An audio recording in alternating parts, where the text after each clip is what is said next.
আজকের টপিকটা অনেক ইম্পর্টেন্ট। যতক্ষণ না বুঝবেন ততক্ষণ জিজ্ঞেস করবেন। আজকে আমরা ঘাসফড়িং এর যে রক্ত সংবহন তন্ত্র, সেই রক্ত সংবহন তন্ত্র সম্পর্কে জানবো এবং রক্ত সংবহন তন্ত্রের বিভিন্ন অংশগুলি কি কি সেগুলি জানবো এবং তাদের যে কাজ অর্থাৎ রক্ত সংবহন যে প্রক্রিয়া সেই প্রক্রিয়া সম্পর্কে জানবো। ঠিক আছে, তো প্রথমে আমরা জানি যে রক্ত সংবহন তন্ত্র কয় ধরনের। রক্ত সংবহন তন্ত্র কয় ধরনের আপনারা কি দেখছেন এখানে?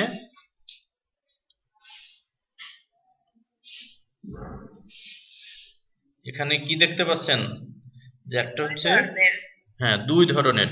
কথা বলতে হবে, ভুল হোক অসুবিধা নাই, ভুল ভুল থেকে মানুষ শিখে।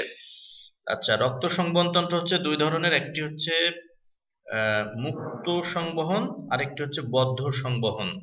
তো মুক্ত সংবহনের ক্ষেত্রে আমি একটু দেখাই দিই। দেখো, মুক্ত সংবহনটা হচ্ছে কি, হৃৎপিণ্ড থেকে, লক্ষ্য করো, আমি একটু দেখাই দিই যে এইখান, এটা হার্ট থেকে কি করছে, নালীর মাধ্যমে যাচ্ছে, গিয়ে কি হচ্ছে, ঘাসফড়িং এর যে দেহ গহ্বর যেটাকে বলা হয় হিমোসিল, সেই হিমোসিলের মধ্যে কি হচ্ছে, রক্তটা মুক্ত হয়ে যাচ্ছে।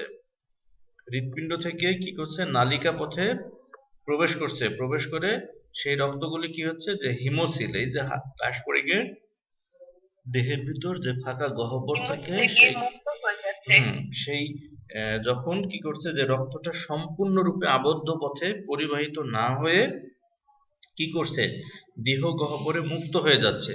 আবার দেহ গহ্বর থেকে রক্তটা যখন আবার হৃৎপিণ্ডে প্রবেশ করছে, তখন এই ধরনের রক্ত সংবহন তন্ত্রকে বলা হবে মুক্ত রক্ত সংবহন তন্ত্র। তাহলে মুক্ত সংবহন তন্ত্র যদি বলা হয়, এই রক্তটা কোথায় যাচ্ছে, আমরা একটু লক্ষ্য করি। রক্তটা প্রথমে যাচ্ছে, দেখো, হার্ট। ঠিক আছে, আমি বাংলায় লিখি, HART, হার্ট। হার্ট থেকে কোথায় চলে যাচ্ছে, হার্ট থেকে চলে যাচ্ছে রক্তবাহিকা, রক্তবাহিকাতে যাচ্ছে, রক্তবাহিকাতে যাচ্ছে। আচ্ছা, রক্তবাহিকা থেকে কোথায় যাচ্ছে, রক্তবাহিকা থেকে যাচ্ছে হিমোসিলে। তারপরে হিমোসিল থেকে কোথায় যাচ্ছে, আবার যাচ্ছে হার্টে। তাহলে এই যে, হ্যাঁ, তাহলে এই জিনিসটা কি বুঝছো কি ঘটছে? আমরা যদি একটু লক্ষ্য করি, রক্ত চলে যাচ্ছে কোথায়, হার্ট থেকে কোথায় চলে গেল, রক্তবাহিকাতে। এই যে এইগুলো হচ্ছে রক্তবাহিকা, সেই রক্তবাহিকার মাধ্যমে কোথায় চলে যাচ্ছে, দেহের গহ্বরে, হিমোসিলে। হিমোসিল থেকে আবার কোথায় যাচ্ছে, হার্টে। সে কিন্তু একটা আবদ্ধ পথের মধ্যে পরিবাহিত থাকছে না। তাহলে এই ধরনের রক্ত সংবহন তন্ত্রকে বলা হয় কি, মুক্ত রক্ত সংবহন তন্ত্র। এটা কি ক্লিয়ার?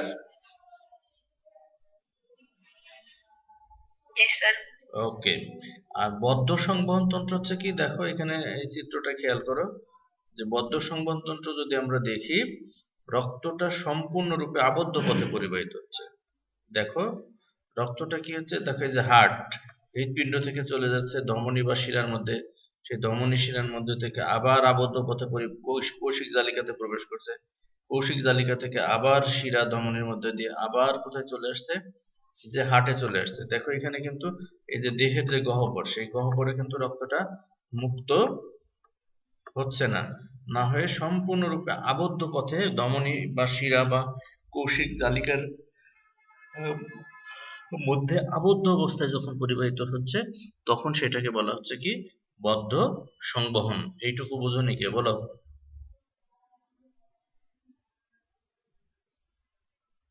এইটুকু বোঝেননি কে কে? সবাই বুঝছেন নাকি বলবো না?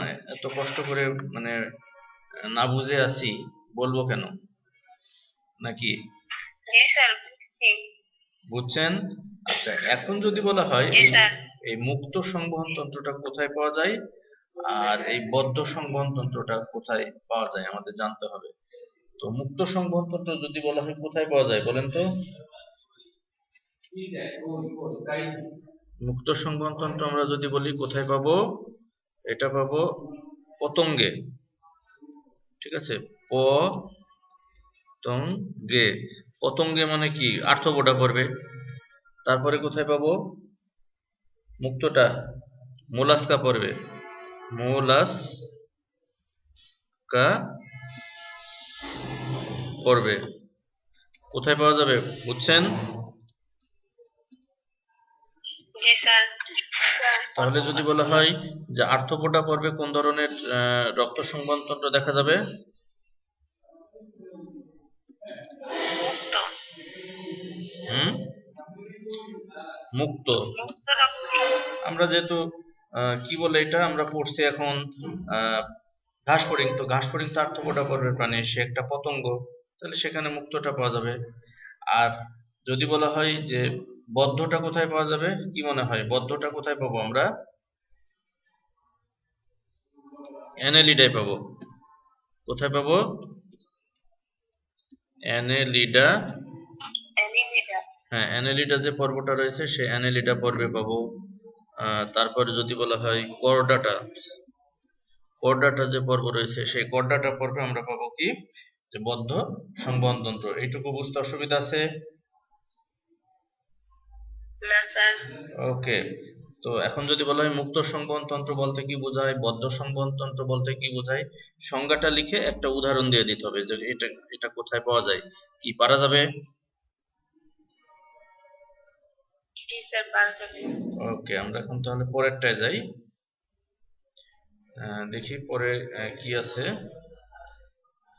এখন দেখি যে ঘাস ফড়িং এর যে রক্ত সংবহনতন্ত্র আমরা একটু আগে পড়লাম, ঘাস ফড়িং এর রক্ত সংবহনতন্ত্র অনুন্নত এবং উন্মুক্ত বা ল্যাকুনার প্রকৃতির। ঘাস ফড়িং এর সংবহনতন্ত্র মানে ল্যাকুনার প্রকৃতি কেন বলা হচ্ছে, যে হৃৎপিণ্ড থেকে নালীপথে পরিবাহিত হয়ে দেহ গহ্বরে মুক্ত হয়ে যাচ্ছে এই জন্য।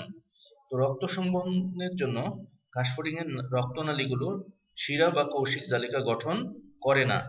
তো আমরা যে বদ্ধ সংবহনের ক্ষেত্রে দেখো এই যে এখানে কিন্তু কৌশিক জালিকা গঠন করছে, যে কার্সরটা খেয়াল করো, কিন্তু যেটা মুক্ত সেখানে কিন্তু এরকম কোনো কৌশিক জালিকা গঠন করেনি। তো সেটাই বলা হচ্ছে রক্তদেহের উন্মুক্ত বা ফাঁকা স্থানে মুক্ত হয়ে বলে এদের রক্ত সংবহন তন্ত্রকে মুক্ত রক্ত সংবহন তন্ত্র বলে। তো একজন বলো তো যে উন্মুক্ত বা যে ফাঁকা স্থান, সেই ফাঁকা স্থানটাকে কি বলা হয়? হিমোসিল। কে বললা এটা? তাসনিম। স্যার আমি বলি। আচ্ছা, ভেরি গুড। আমরা পরেরটায় যাই। এখন দেখো হিমোসিল, হিমোলিম্ফ আর পৃষ্ঠীয় বাহিকা, এই জিনিসগুলি সম্পর্কে কি কোনো ধারণা আছে?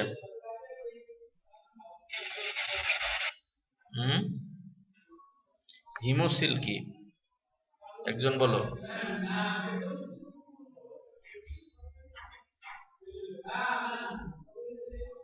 ঘাস ফড়িং এর দেহের যে গহ্বরটা। ঘাস ফড়িং এর দেহ। আচ্ছা, আমি একটা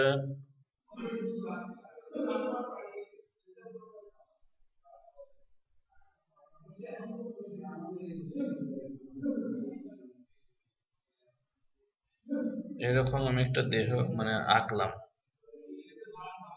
ঠিক আছে? তাহলে ঘাস ফড়িং এর এই যে দেহের ভিতরে যে ফাঁকা জায়গাটা থাকছে, এই ফাঁকা জায়গাটা কি বলা হবে? কি হিমোসিল। ঘাস ফড়িং এর ফাঁকা যে গহ্বর থাকে সেই ফাঁকা গহ্বরটাকে আমরা বলবো হিমোসিল। মোবাইলে যেমন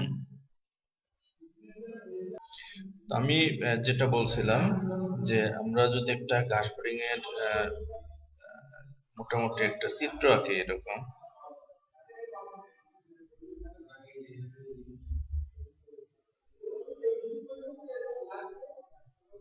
তো পাখির মতো হয়ে গেল দেখি। আচ্ছা, তাহলে এই যে ঘাস ফড়িং এর দেহের ভিতরে যে গহ্বরটা থাকে সেই গহ্বর বা ফাঁকা জায়গাটাকে বলা হচ্ছে কি হিমোসিল। কি বলে? হিমোসিল। আর হিমোসিল যে হিমোসিল যে তরল পদার্থ দ্বারা পূর্ণ থাকে সেই তরল পদার্থকে বলা হয় কি হিমোলিম্ফ। কি বলে? হিমোলিম্ফ। হ্যাঁ। তো ঘাস ফড়িং এর যে রক্ত সংবহন তন্ত্র, সেই রক্ত সংবহন তন্ত্রে কোন কোন উপাদানগুলি থাকে চলো আমরা একটু দেখে নিই। প্রথমে থাকে কি হচ্ছে হিমোসিল। ঘাস ফড়িং এর রক্তপূর্ণ দেহ গহ্বরকে বলা হয় হিমোসিল। তারপরে হিমোসিল বর্ণহীন যে তরল পদার্থ দ্বারা পূর্ণ থাকে সেটিকে বলা হয় হিমোলিম। ঠিক আছে, তো হিম শব্দের অর্থ হচ্ছে রক্ত আর লিম শব্দের অর্থ হচ্ছে লসিকা। হিম শব্দের অর্থ কি? রক্ত। আর লিম শব্দের অর্থ কি? লসিকা। লসিকা, ভেরি গুড। তো আমরা যদি ঘাস ফড়িং দেখি, তো ঘাস ফড়িং এর যে রক্ত রক্ত আর হচ্ছে লসিকা, হ্যাঁ, এই দুইটা জিনিস একসাথে মিশ্রিত অবস্থায় থাকে। ঠিক আছে, তাহলে এটা এটা যদি আমি একটা টেস্ট টিউব নিই, সেই টেস্ট টিউবের মধ্যে আমি দেখাই যে এখানে কি হচ্ছে, যে হিমোলিম কাকে বলছে। তাহলে যখন লসিকা আর রক্ত একসাথে মিশ্রিত অবস্থায় থাকছে তখনই সেটার নাম হয়ে যাচ্ছে কি হিমোলিম। হিম শব্দ আসছে, হিম মানে রক্ত আর লিম মানে লসিকা, দুইটার নাম নিয়ে নাম হচ্ছে কি হিমোলিম।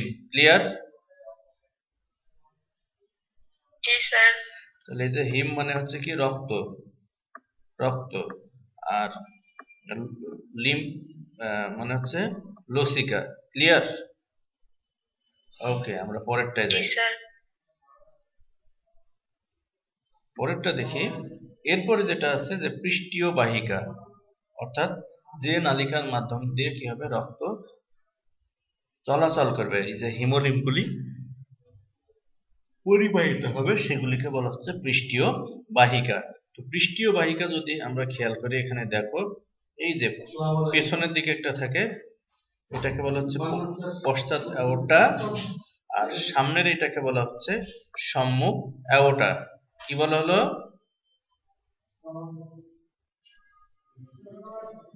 পেছনেরটাকে বলা হচ্ছে কি পৃষ্ঠীয় বাহিকা, আর সামনেরটাকে বলা হচ্ছে কি পশ্চাৎ বাহিকা। সামনেরটাকে বলা হয় কি সম্মুখ। ভালো করে শোনো, আমি আরেকবার বলি। এই যে পেছনে যেটা থাকে, এই যে লক্ষ্য করো, এই যে পিছনের এটাকে বলা হচ্ছে পশ্চাৎ অ্যাওর্টা, সামনেরটাকে বলা হচ্ছে সম্মুখ অ্যাওর্টা, আর এইগুলো হচ্ছে হৃৎপিণ্ড। তাহলে যদি বলা হয় পৃষ্ঠীয় বাহিকার মধ্যে কোন কোন অংশ থাকবে? পেছনের দিকে থাকবে পশ্চাৎ অ্যাওর্টা, সামনের দিকে থাকবে সম্মুখ অ্যাওর্টা, আর থাকবে হৃৎপিণ্ড। পিছনের দিকে থাকবে পশ্চাৎ অ্যাওর্টা। মনে থাকবে? জি স্যার। ওকে, পরেরটায় যাই আমরা। আচ্ছা, এই লাইনটা 10 মিনিটের পরে ডিসকানেক্ট হয়ে যাবে, তখন আমরা আবার কানেক্ট হবো, এই টপিকটা শেষ করতে হবে। তো আমরা যে বললাম হিমোসিল কাকে বলে, দেখো দেহ গহ্বর মেসোডার্মাল পেরিটোনিয়ামে আবৃত থাকে না। যেমন মানুষের ক্ষেত্রে দেহ পেরিটোনিয়াম পর্দা দ্বারা আবৃত থাকে, এদের ক্ষেত্রে এরকম পেরিটোনিয়াম পর্দা দ্বারা আবৃত থাকবে না। এবং হিমোসিল হচ্ছে কি রক্ত সংবহনতন্ত্রের অংশ হিসেবে কাজ করবে, আমরা যেটা বললাম। তো আর কি বললাম, যে হিমোসিল দেখো যে এই যে অনুপ্রস্থ ভাবে পর্দা থাকবে, এরকম অনুপ্রস্থ ভাবে পর্দা থাকবে কয়টা? এটা যদি ঘাস ফড়িং এর দেহের গহ্বর হয়, তাহলে এরকম অনুপ্রস্থ ভাবে পর্দা থাকবে একটা, দুইটা। তাহলে দুইটা পর্দা থাকলে হিমোসিলটা কয়টা চেম্বারে ভাগ হয়ে যাচ্ছে দেখো তো, কয়টা চেম্বারে ভাগ হয়ে গেছে? এটা একটা চেম্বার, এই একটা, দুইটা, আর মোট কয়টা চেম্বার হয়ে গেল? কয়টা? তিনটা। তিনটা। তাহলে এই যে এই ফাঁকা জায়গাগুলোকে বলা হয় সাইনাস। কি বলে? সাইনাস। সাইনাস। ওকে, তো যদি বলা হয় ঘাস ফড়িং এর দেহে সাইনাস থাকবে কয়টা? তিনটা। তিনটা। ওকে, তো আমরা দেখি, এই যে দেখো, আর যদি বলা হয় অনুপ্রস্থ পর্দা থাকবে কয়টা? দুইটা। দুইটা। একটা থাকবে পিঠের দিকে আর একটা থাকবে বুকের দিকে বা অঙ্কীয় দিকে। তাহলে অনুপ্রস্থ পর্দা দুইটা কি করছে, ঘাস ফড়িং এর যে হিমোসিল, সেই হিমোসিলকে তিনটা প্রকোষ্ঠে বিভক্ত করে ফেলছে। এই প্রকোষ্ঠগুলিকে বলা হয় সাইনাস। তো এখন যদি এমসিকিউ আসে ঘাসফড়িং এর দেহে সাইনাস কয়টি? তিনটি। পরীক্ষা আসলে পারবেন? জি স্যার। ওকে, তো দেখেন সাইনাস হচ্ছে, দেখেন তিনটা আমরা কিন্তু দেখতে পেলাম। তো এই তিনটা সাইনাসের কিন্তু নাম আছে। তিনটা সাইনাসের কি আছে? নাম আছে। প্রথমটা দেখেন পেরিকার্ডিয়াল সাইনাস। প্রথমটার নাম কি? Pericardial sinus. আচ্ছা, পেরিকার্ডিয়াল সাইনাসটা কি পৃষ্ঠীয় দিকে না অঙ্কীয় দিকে দেখেন তো? পৃষ্ঠীয় দিকে। পৃষ্ঠীয় দিকে। আচ্ছা, এটা কে বলতে পারবে যে এটাকে পেরিকার্ডিয়াল সাইনাস কেন বলা হয়েছে? কার্ডিওলজি মানে কি, কিসের ডাক্তার সে? কার্ডিওলজিস্ট। হার্ট। হার্ট। তো পেরিকার্ডিয়া এর মধ্যে কি কার্ডিয়া শব্দটা আছে? হ্যাঁ। তো কার্ডিয়া, স্যার ওই যে হৃৎপিণ্ড। এই যে ভেরি গুড। তাহলে পেরিকার্ডিয়াল সাইনাস এই কারণে বলা হচ্ছে কারণ পৃষ্ঠ দিকের যে সাইনাসটা থাকে সেই সাইনাসের মধ্যে হার্ট থাকে, ঠিক আছে? দ্বিতীয় সাইনাসের নাম কি?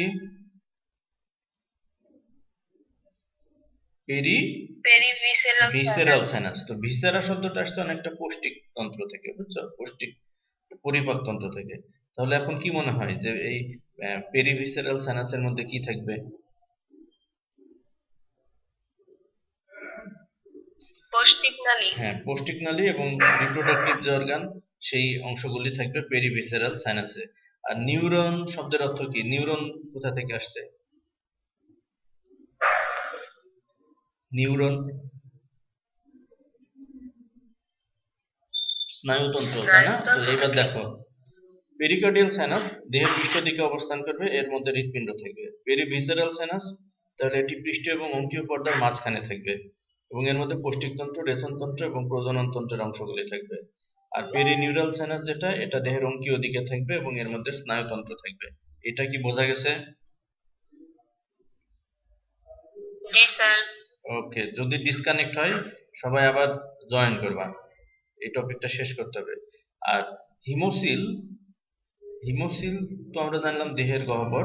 তো হিমোসিল যে তরল পদার্থ দ্বারা পূর্ণ থাকে সেটা কি বলা হচ্ছে কি? হিমোলিম। ঘাসফড়িং এর রক্ত কি বলা হচ্ছে কি? হিমোলিম। তো এই হিমোলিম রক্তরস এবং হিমোসাইট নামক রক্তকণিকার সমন্বয়ে গঠিত। হিমোলিম কি দ্বারা গঠিত? রক্তরস এবং হিমোসাইট নামক পদার্থ দ্বারা গঠিত। তো এই শব্দগুলি কিন্তু খেয়াল রাখতে হবে, ঠিক আছে? পরেরটায় যাই। তো রক্তরস দেখো, রক্তরসের শতকরা 70 ভাগই হচ্ছে কি? পানি। রক্তরসের শতকরা 70 ভাগ হচ্ছে পানি। এখানে কিছু খনিজ লবণ থাকবে, তারপরে খাদ্য সার যেটা প্রোটিন হলে অ্যামাইনো অ্যাসিড থাকবে, যদি আমিষ হয় আমিষ তো প্রোটিন, তারপর যদি কার্বোহাইড্রেট হয় তাহলে গ্লুকোজ থাকবে, যদি ফ্যাট হয় ফ্যাটি অ্যাসিড থাকবে, ঠিক আছে? তারপরে হিমোসাইটের মধ্যে কি কি থাকবে? মানে প্রতি মিলিমিটার রক্তে 15 থেকে 60,000 হিমোসাইট থাকবে। কাজ কি দেখো, হিমোলিম্পের কাজ হচ্ছে খাদ্যসার, রেচন পদার্থ, হরমোন এবং খনিজ লবণ পরিবহন করবে। হিমোসাইটগুলি জীবাণু ধ্বংস করে, তারপরে রক্ত তঞ্জনে সাহায্য করে, আর ডানার সঞ্চালন এবং খোলস মোচনও কিন্তু এরা এই হিমোলিম্পগুলি কাজ করে।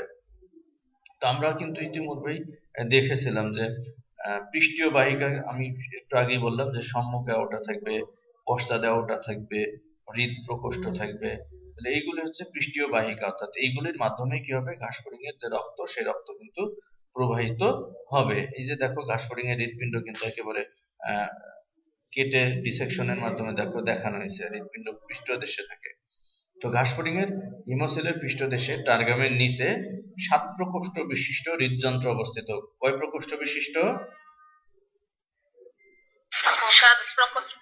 আচ্ছা, প্রতিটি প্রকোষ্ঠ ফানেল আকৃতির। এই যে এখানে খেয়াল করো, এই যে এই জায়গাটা, এই প্রকোষ্ঠ কিন্তু দেখো হৃদ প্রকোষ্ঠ হচ্ছে ফানেল আকৃতির, এবং এর যে পেছনের অংশটা দেখো, পেছনের অংশটা বা নিচের অংশটা দেখো চওড়া, আর সামনের যে অংশটা সেই সামনের অংশটা দেখো সরু, এটা দিয়ে। ঠিক আছে, তো দেখো অস্টিয়া নামক ছিদ্র দিয়ে রক্ত পেরিকার্ডিয়াল সাইনাস হতে হৃদযন্ত্রে কি হয়, প্রবেশ করে। এবং হৃদযন্ত্রের প্রতিটি প্রকোষ্ঠের অঙ্কীয় তলের দুই পাশে একজোড়া ত্রিভুজাকার অ্যালারি পেশি থাকছে।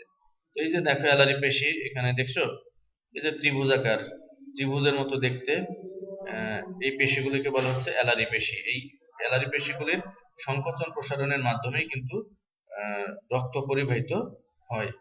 তো আমরা দেখি, এই যে দেখো এইগুলো হচ্ছে অস্টিয়া খোলা। তো হৃৎপিণ্ড যখন প্রসারিত থাকে তখন অস্টিয়াগুলো কি হয়, খুলে যায়। দেখো, তো যখন হৃৎপিণ্ড প্রসারিত থাকে তখন কি হয়, পেরিভিসেরাল সাইনাস থেকে রক্তগুলি কোথায় প্রবেশ করছে, একজন বলো। পেরিভিসেরাল সাইনাস হতে রক্ত প্রবেশ করে পেরিকার্ডিয়াল সাইনাসে, এবং সবগুলো এই যে অস্টিয়ার মাধ্যম দিয়ে কি হয়, হিমোলিম্বগুলি হার্টের প্রত্যেকটা প্রকোষ্ঠে কি হয়, প্রবেশ করে। যখন প্রত্যেকটা প্রকোষ্ঠ রক্ত দ্বারা পূর্ণ হয়ে যায় তখন পশ্চাৎ দিক থেকে ক্রমান্বয়ে কি হয়, এর যে প্রকোষ্ঠগুলি সংকুচিত হয়ে যায়। সংকুচিত হয়ে রক্ত কি হয়, সামনের অংশে যে মস্তকের গহ্বর, সেই মস্তকের গহ্বর আসে। মস্তকের গহ্বর থেকে এরপর রক্তটা প্রবেশ করছে পেরিভিসেরাল সাইনাসে। পেরিভিসেরাল সাইনাস থেকে আবার রক্ত প্রবেশ করছে পেরিনিউরাল সাইনাসে।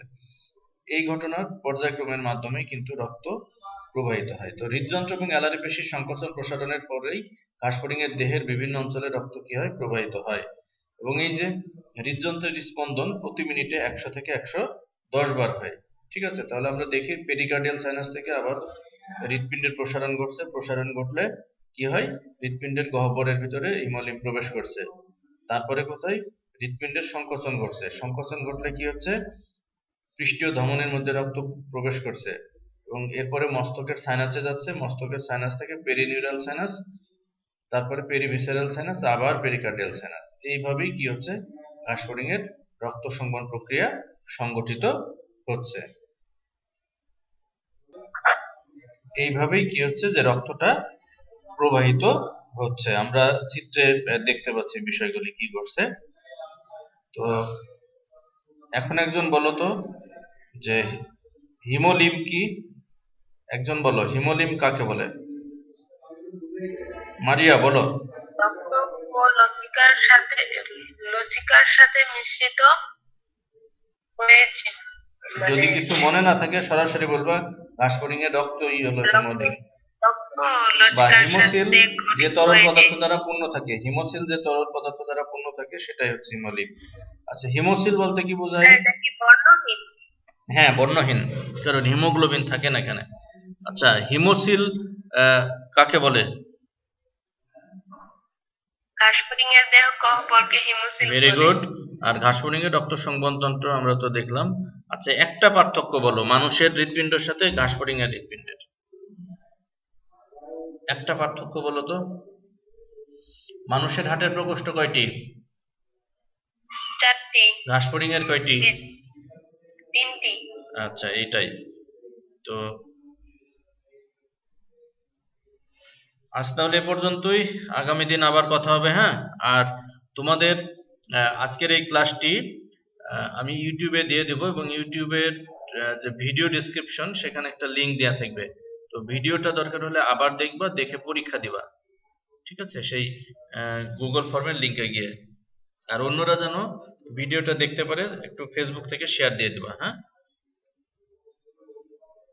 Okay sir. তো শেষ। আসসালামু আলাইকুম। ওয়ালাইকুম আসসালাম। শেষ করে দিলাম আজকে। আল্লাহ হাফেজ।